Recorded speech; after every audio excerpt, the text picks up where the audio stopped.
case against a 42-year-old Eldorado Park police officer charged with the murder of his girlfriend has been postponed to next week, Monday. The officer is under police guard in hospital after he allegedly turned the gun on himself. He allegedly fired several shots at the 22-year-old woman through the window at her residence during a dispute.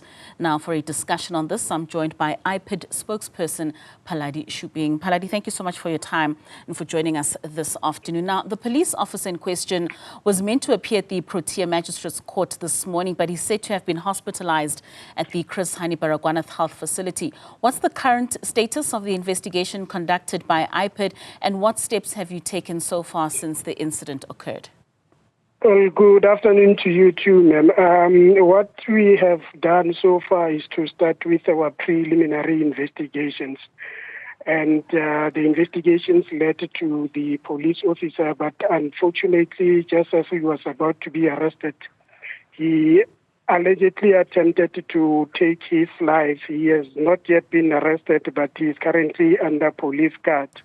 He was supposed to appear before the court today, but unfortunately, due to his hospitalization, the case continued in his absence, and then it was postponed to the 6th of January, where we are hoping that he would have at least recovered from hospital for a physical appearance in court on the day. Now, the community of Eldorado Park is calling for the removal of the station commander of the Eldorado Park police station, citing that he's aware of the alleged misconduct of this alleged perpetrator and that there have been many incidents of improper conduct, also citing that at one stage he once physically abused the deceased at the police station.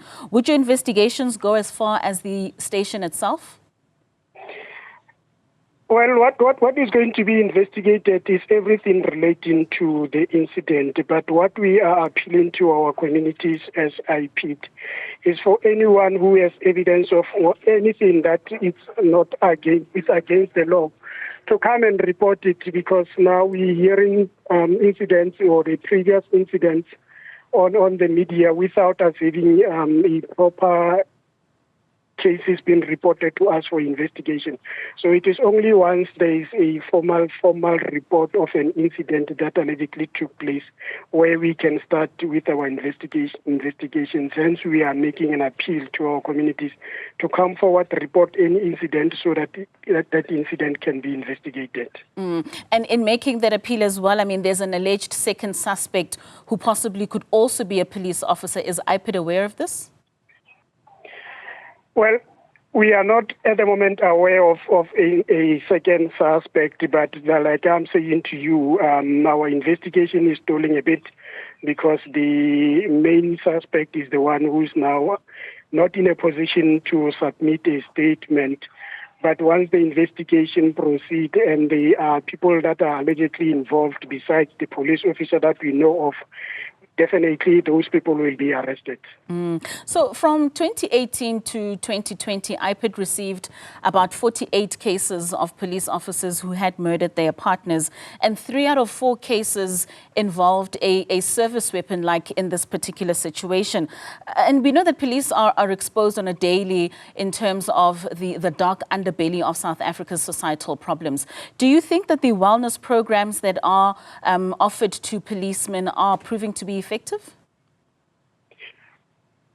Well, I cannot confirm that because we are not involved when it comes to the awareness programs that are offered by the police, because those awareness programs are done by police officers themselves, like maybe the senior managers who will give those programs to our police officers. But we think in the training, all the police officers are trained as to how they should use their firearms, and I don't think there's anywhere where it said that they can use their firearms when they are involved in domestic disputes.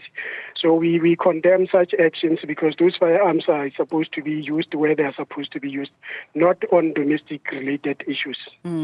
What implications do cases like this have for police conduct and accountability in South Africa? How can IPID contribute to reforms within the police service? Well, we're trying our best. We are most of the time involved in ministerial imbizzos.